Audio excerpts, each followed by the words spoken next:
Hello दोस्तों, स्वागत है आप सभी को आज की इस क्लास में। आज की क्लास होगी हम लोगों की जनवरी 2024 सीटेट पेपर 1 में जो प्रश्न पूछा गया था आपका बाल विकास एवं शिक्षा शास्त्र से, उस प्रश्न को पढ़ेंगे। ठीक है, आपके एग्जाम में बाल विकास एवं शिक्षा शास्त्र सीडीपी से 30 नंबर का प्रश्न पूछा जाता है।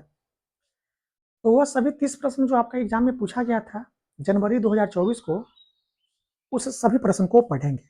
ठीक है, आपको सीटेट के एग्जाम पास करना है तो निश्चित रूप से आप प्रीवियस ईयर क्वेश्चन को पढ़िए, क्योंकि इसी प्रीवियस ईयर क्वेश्चन के आधारित आपका नए प्रश्न पूछा जाएगा आपके आने वाले सीटेट के एग्जाम में। ठीक है, तो आपको 100% सीटेट की प्रीवियस ईयर क्वेश्चन को प्रैक्टिस करना चाहिए और इसी पर आधारित आपका प्रश्न पूछा जाएगा।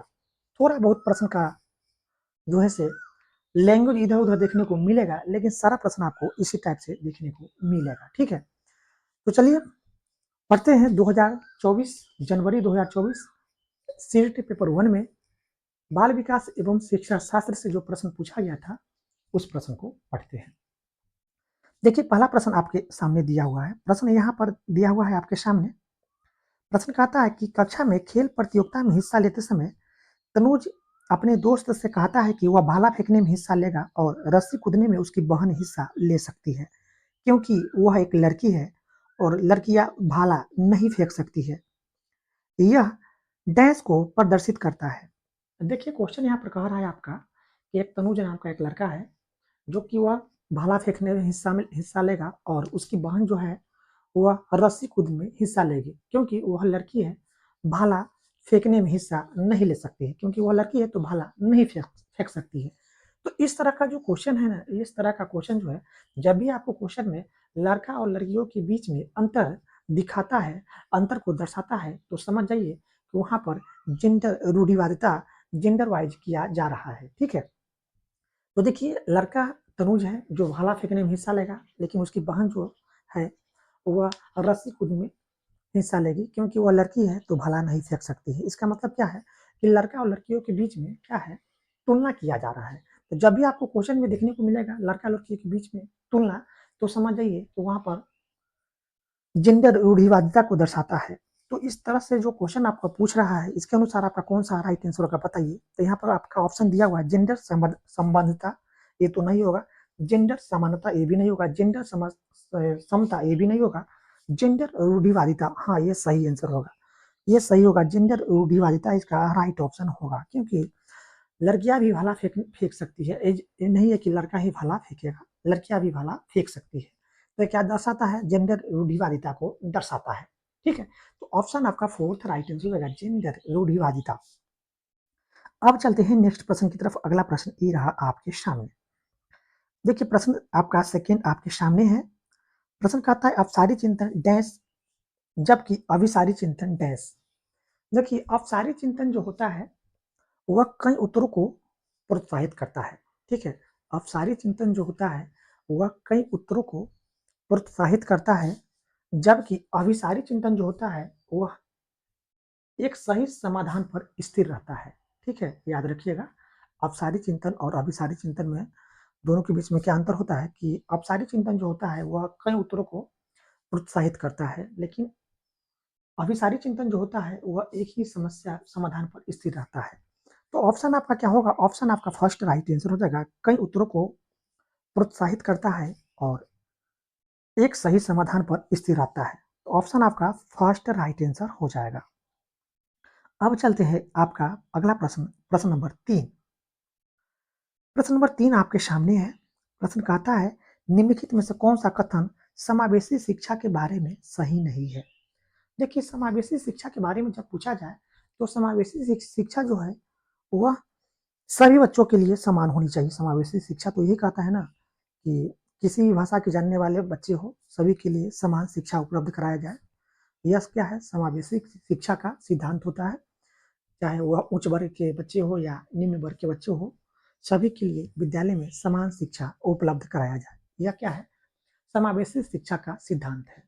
तो समावेशी शिक्षा के बारे में कौन सा कथन सही नहीं होगा, यह आपसे पूछ रहा है। तो देखिए, समावेशी समावेशी शिक्षा जो होता है, एक समावेशी कक्षा भाषा शैली में अंतर को समायोजित करती है। नहीं, एक समावेशी कक्षा में चाहे बच्चे किसी भी भाषा के जानने वाले हो, सभी के लिए समान उसकी भाषा की मर्यादा को क्या है उसकी कक्षा में क्या है प्रोत्साहन देना चाहिए। तो समावेशी कक्षा भाषा शैली में अंतर को समायोजित करती है? नहीं, भाषा शैली के अंतर को समायोजित नहीं करती है आपका समावेशी शिक्षा। तो ऑप्शन आपका कौन सा सही नहीं होगा बताइए? तो ऑप्शन आपका थर्ड राइट आंसर हो जाएगा। यह आपका कथन सही नहीं है। एक समावेशी कक्षा भाषा शैली में अंतर को समायोजित करती है और सहयोग को बढ़ावा देती है। यह कथन आपका गलत है। तो गलत कथन है तो ऑप्शन आपका थर्ड राइट आंसर हो जाएगा, गलत कथन, ऑप्शन थर्ड। अब चलते हैं अगले प्रश्न की तरफ। अगला प्रश्न ये रहा आपके सामने दिया हुआ है प्रश्न। प्रश्न नंबर 4 है। अभिकथन आपका ये दिया हुआ है। अभिकथन ये है, शिक्षार्थी जो पहले से जानते हैं उसके आधार पर अपने ज्ञान का निर्माण करते हैं। हाँ, सही बात है। शिक्षार्थी जो है जो पहले जानते हैं उसी के आधार पर अपने नए ज्ञान का निर्माण करता है। तो ये कथन आपका सही है। इस कथन का कारण आर दिया हुआ है। कारण आर दिया हुआ है आपका पैटर्न ढूंढना और पिछले ज्ञान के साथ जुड़ाव बनाने से शिक्षार्थियों को जानकारी को सार्थक रूप से संसाधित करने में मदद मिलती है। हाँ, ये भी आपका कारण आर सही है। पैटर्न ढूंढना पैटर्न ढूंढना और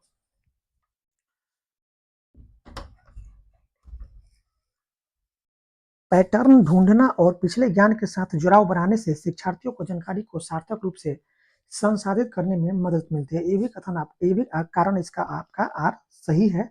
तो देखिए ए और आर दोनों आपका सही कथन है और ए आर की सही व्याख्या करता है। ठीक है, तो ऑप्शन आपका एक राइट आंसर हो जाएगा। अब चलते हैं अगले प्रश्न की तरफ। अगला प्रश्न ये रहा आपके सामने।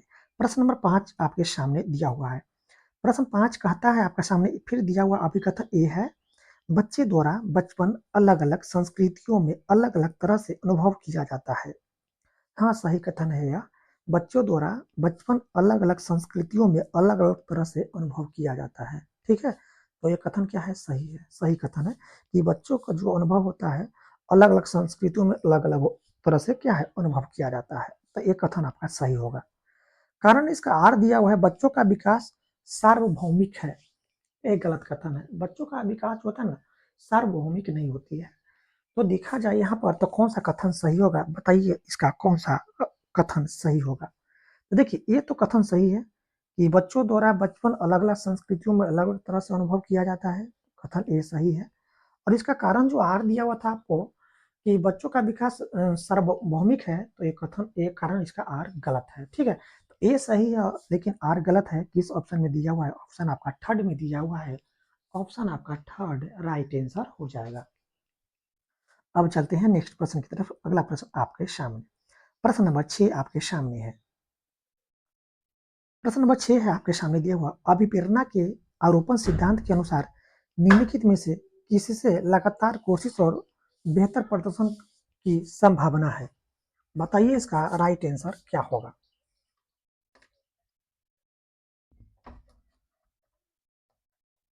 बताइए इसका राइट आंसर क्या होगा? प्रश्न कहता है, अभिप्रेरणा के आरोपण सिद्धांत के अनुसार निम्नलिखित में से किसी से लगातार कोशिश और बेहतर प्रदर्शन की संभावना है?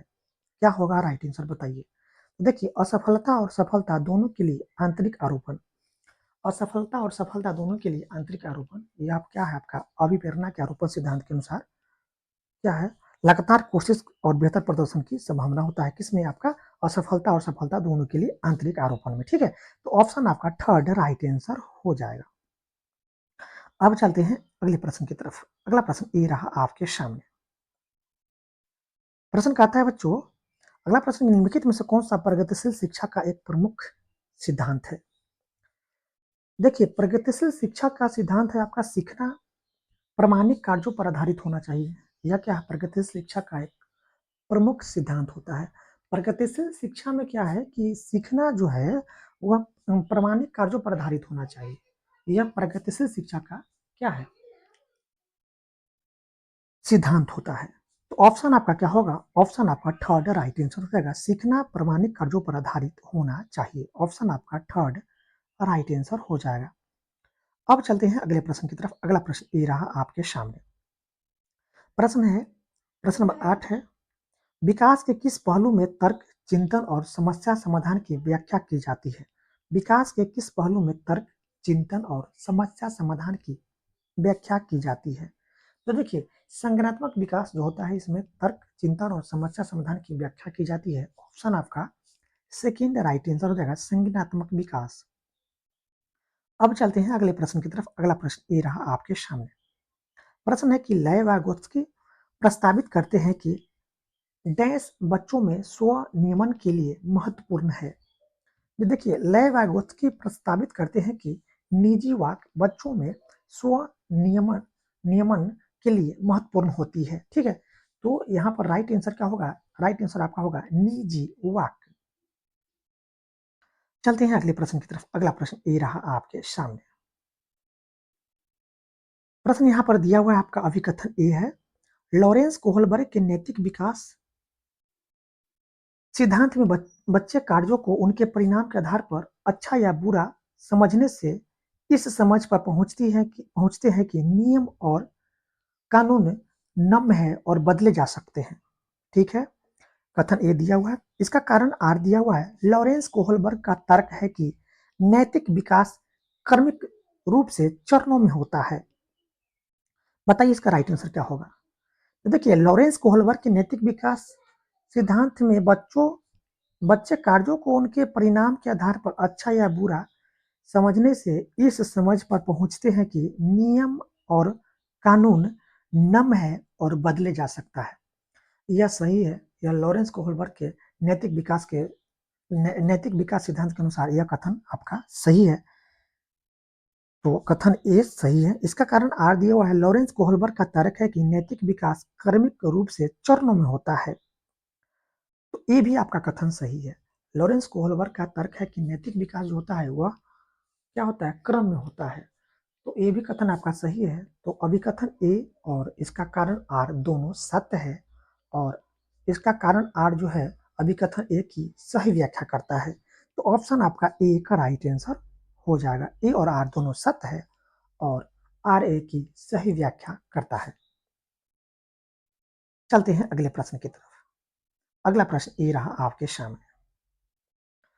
प्रश्न आपके सामने दिया हुआ है, हार्वर्ड गार्डनर के बहुबुद्धि सिद्धांत के अनुसार निम्नलिखित में से कौन सा सेट बुद्धि और उसके संबंधित विशेषताओं के सही मेल का प्रतिनिधित्व करता है?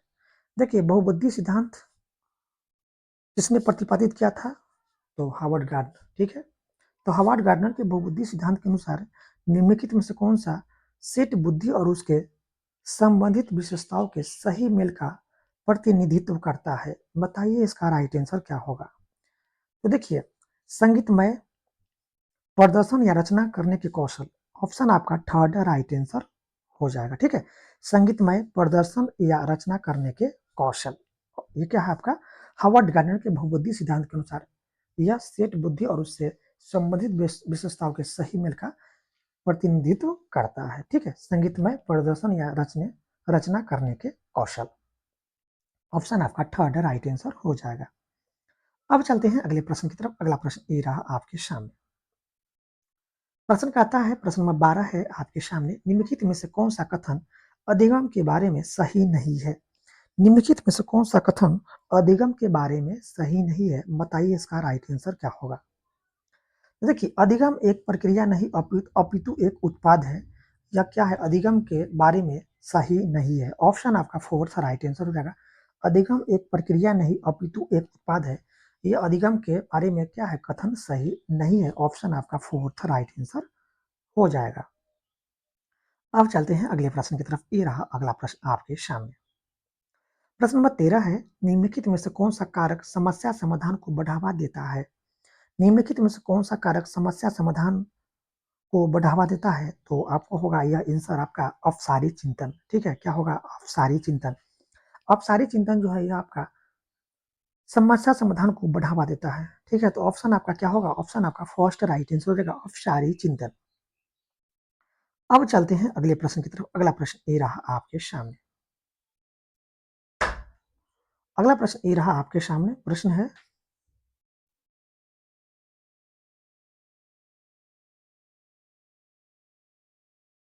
प्रश्न कोहलबर्ग के नैतिक विकास सिद्धांत के अनुसार किस स्तर पर बच्चे आत्म आत्म केंद्रित होते हैं और किसी कार्य को करने में अपना ही लाभ देखते हैं। बताइए इसका राइट आंसर क्या होगा?